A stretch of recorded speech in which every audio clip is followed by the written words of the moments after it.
Assalamu alaikum wa rahmatullahi wa barakatuh. Welcome back to another episode of the Q&A series for Jumah Nights. Inshallah, today we'll be discussing the concept of Shoor Latmiya, and we'll be going through some of the fatawa of the eminent scholarship that exists today. Inshallah, let's get straight into it.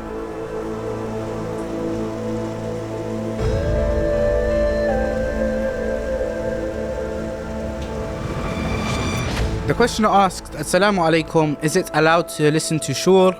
I've seen many arguments online about it. What are your thoughts? This question was from Brother Faz from Instagram. We thank him for his question and thank you for taking part in our questionnaire.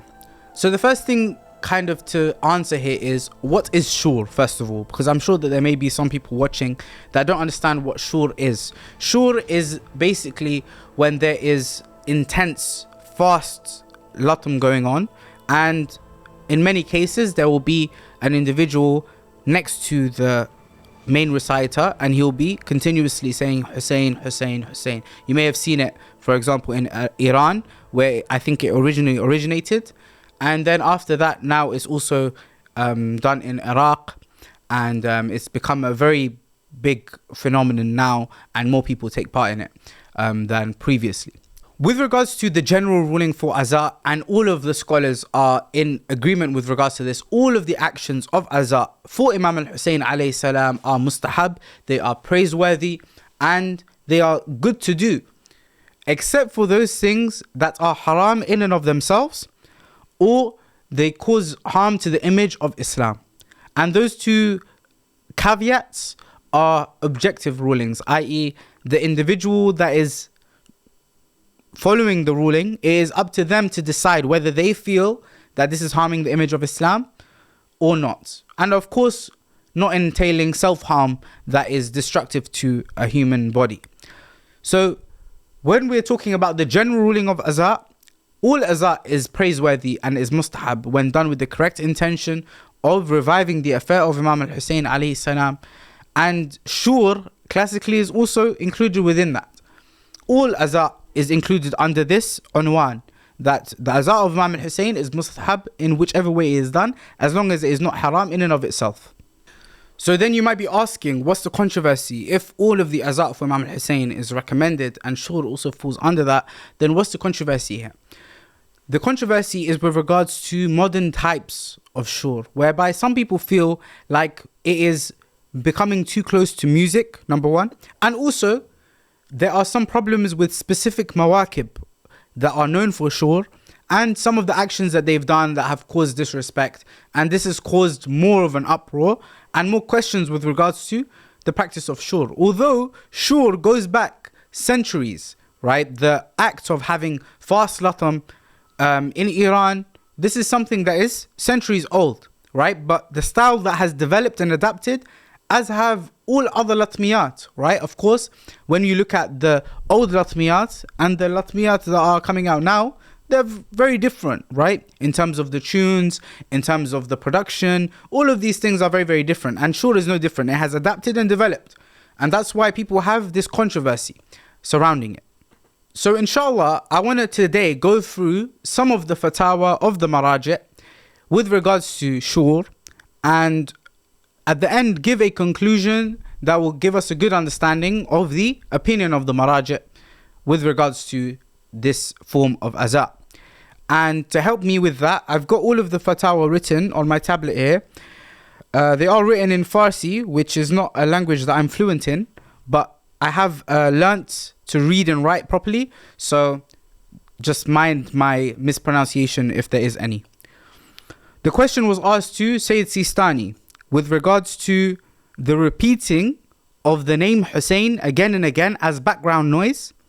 The question says, in the rituals of Aza, in the days of Muharram, we see that an individual will stand next to the maddah and he will keep saying the name of Imam al-Hussein in the background as background noise, and he will keep repeating it in a way that is not necessarily even clear what he's saying. So sometimes when you listen to Shoor, sometimes you can't even make out what is being said, right? Instead of Hussein, you might hear Sain, right? So you wouldn't even know that it's Imam al-Hussein. It's not clear. So he asks, is there any problem in this? Is there any issue in the way that this is done? And the response says, بِخُدِيَ خُد جَائِز ast. He says that in and of itself, it's allowed. So here, Sayyid Sistani says, in and of itself, this action of Shoor, in that repeating the name of Imam al-Hussein to fast latham, there's no problem within it. And he was asked also with regards to the musical part. Now this part is where we see some of the controversy. Because as we've already said, Shoor is something that has gone back centuries. And even if this addition of saying the name of Imam al-Hussein again and again is fairly new, even that, there's no problem with it, according to Sayyid Sistani. There's no problem in this fast latham in which the name of Imam al-Hussein is being repeated. Where does the problem arise? He says that the voices or the sounds that are made that are not similar to the people of lahu and la'ab, the people of vain amusement and entertainment, people in nightclubs, people that are in places that are sinful places. If the sounds don't sound like that, then there's no problem. Ishqal nadarat. But he says, if the alhan that are used, the styles that are used, the tunes that are used are the tunes of Ahl Lahu wa La'ab, then if it is accompanied by bad speech or false speech, haramas. He said this is haram. Yeah, if you add false speech with it. And he says, وَأَجَرْ بَانُوهِ وَمَدَّاهِ وَأَمْصَالِ آن بَاشَدْ بِإِحْتِيَاطِ وَاجِب جَائِز نِيست. He says that if it comes in the form of a noha or maddahi, like praise that has been recited for Ahlul Bayt alayhimus salam, or reciter, and anything like this, then according to obligatory precaution, it's not allowed. Yeah, so this is obligatory precaution. He's saying that you can refer to another alim, the next alim after me, to search for a ruling, but according to me, it's not allowed. So we can see here that the conclusion from Sayyid Sistani is that the latmiya that falls under the category of having the same music used as is used in the clubs and in vain amusement places and entertainment places, then this would be haram by obligatory precaution, ihtiyat wujubi. And in summary, he allows Shoor mourning as long as its form remains within a solemn, non-entertainment framework. This is the opinion of Sayyid Sistani. The second opinion I wanted to look at was the opinion of Shaykh Wahid al-Khorasani. Shaykh Wahid al-Khorasani, he is known to be a ardent and staunch supporter of the azaa. Shaykh Wahid, when there were fatwa given against tatbir, against zanjir, and the hitting of salasil, he spoke out very, very ardently and with strength, saying that these things are allowed, they are recommended, and that everything in azaa should be done for Imam al-Hussein, including bloodletting, including tatbir. That was the opinion of Shaykh Wahid. So Shaykh Wahid, he is a staunch supporter of azaa. We see that I had a look for fatwa with regards to Shoor specifically, but I was not able to find any fatwa from Shaykh Wahid himself with regards to Shoor specifically. But I listened to one of his public lectures where he was speaking, and he said the following, and I've translated it into English. He says, ensure that you do not allow any type of sounds that are found from the gatherings of lahu, the gatherings of entertainment, to enter any of the praises recited for Ahlul Bayt or in the azaa. We must continue on the path of the Salaf al-Salih, the righteous predecessors, who did these rituals with taqwa and purity, not showmanship, as this doesn't befit the Ahlul Bayt alayhimus salam. So it's clear that Shaykh Wahid has seen that in the forms of azaa that are being done today, there are things that are reminiscent or remind you of the people of lahu, the gatherings of lahu, the nightclubs, right? And he is saying that this should not be done because this does not befit the Ahlul Bayt alayhimus salam. He also says, with regards to things that have spread amongst the people, in one of his lessons, he mentions, in abatili ke be wasile awam az khawas wa khawas az awam dar bain mardum muntashir shode. He says that there are some forms of nonsense, abatil, that has spread amongst people. He's saying that with fiqh and with burhan, azalekuni, take this out, eliminate this, right? Such that the people bifahmand ashura yani che.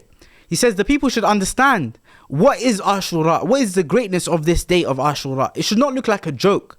It should not look unserious. When someone looks towards it, they should understand the seriousness and the greatness of this day.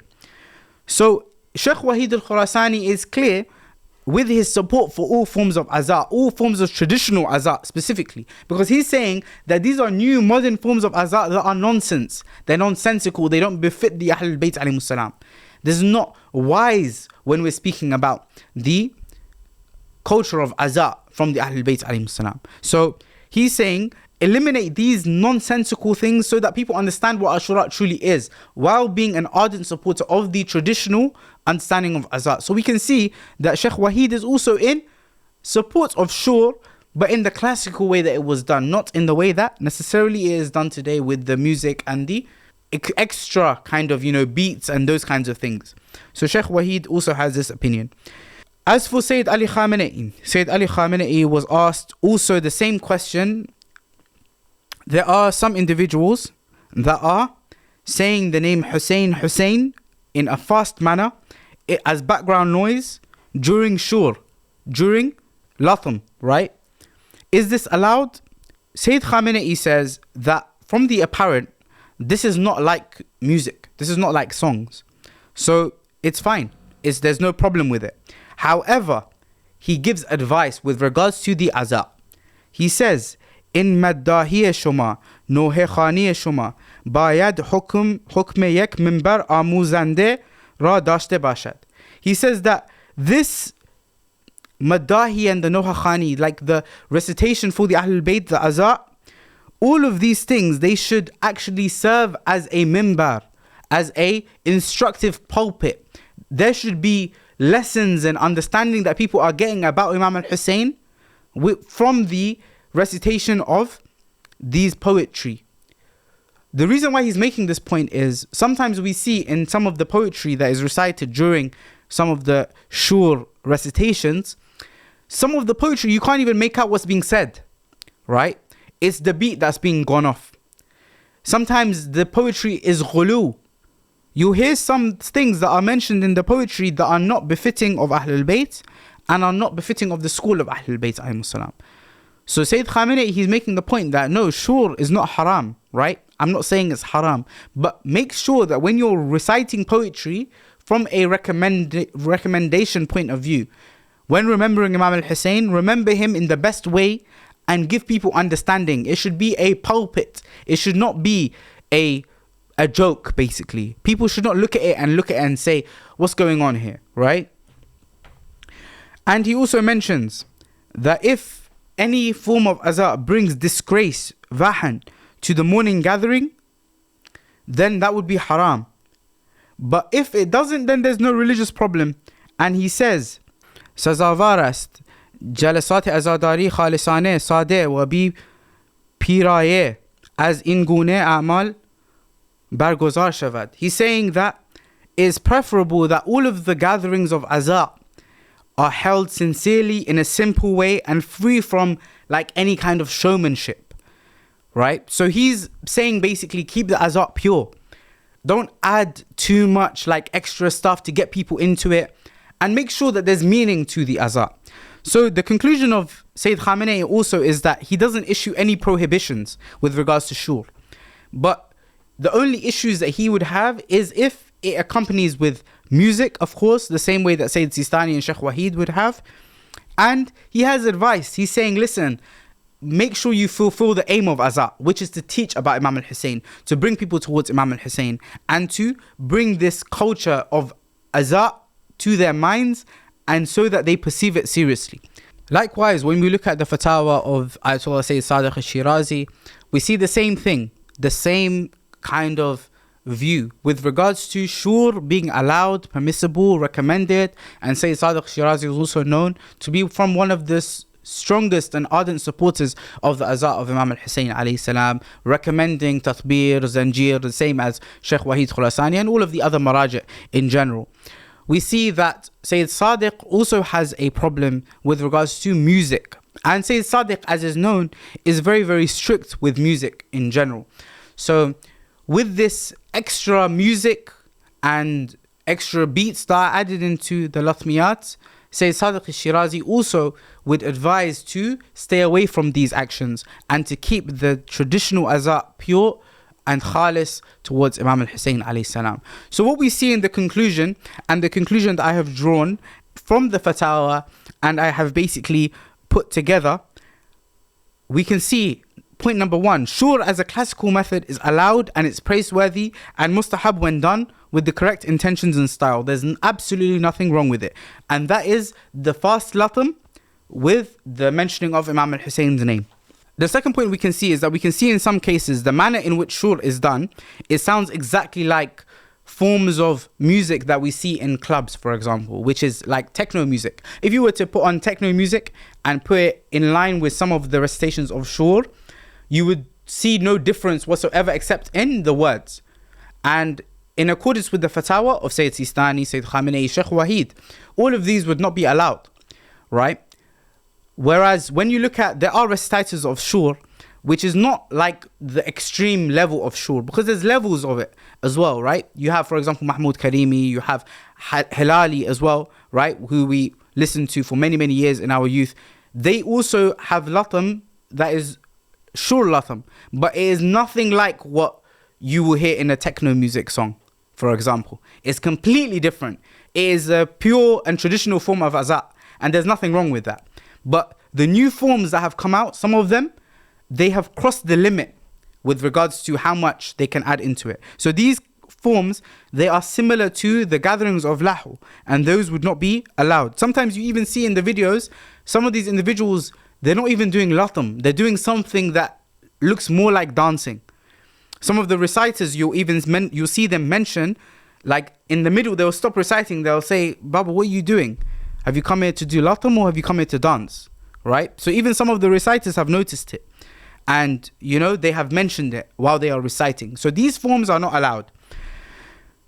Also, number 3, the ulama have given advice to ensure that the poetry and the latmiyat that we are doing have depth and take us towards the message of Imam al-Hussein. And make sure that the poetry is understood, right? It shouldn't be that you're there for the beat. You're there for the poetry, you're there for the knowledge about Imam al-Hussein. And our maraji don't advocate for mindless azaa, especially if the words in the latmiya are ghulu. That would make it even more haram, right? So it's important that we stay away from that. Number 4, we shouldn't lose the honor of azaa, the hayba of the majalis. The hayba of the majalis is important because when the people outside our school see this vision of Imam al-Hussein alayhi salam, that which is beautiful, that which is organized, that which is done in a way that has hayba, we shouldn't lose the hayba of it. We shouldn't lose the prestigiousness of the azaa of Imam al-Hussein, such that when someone sees it, they don't think this is a joke. What are these Shi'a doing, right? So that's very, very important as well. So in conclusion, listening to shoor according to the fuqaha is allowed as long as it follows the classical method of shoor and the traditional form of azaa, and where it includes the tunes and the styles of the people of lahu, then this is not allowed according to the maraji'. I hope that answers the question of the brother Faz, and thank you so much for sending in your question. We don't really get fiqhi questions on Jumah Nights much at all, and we haven't discussed any fiqhi discussions.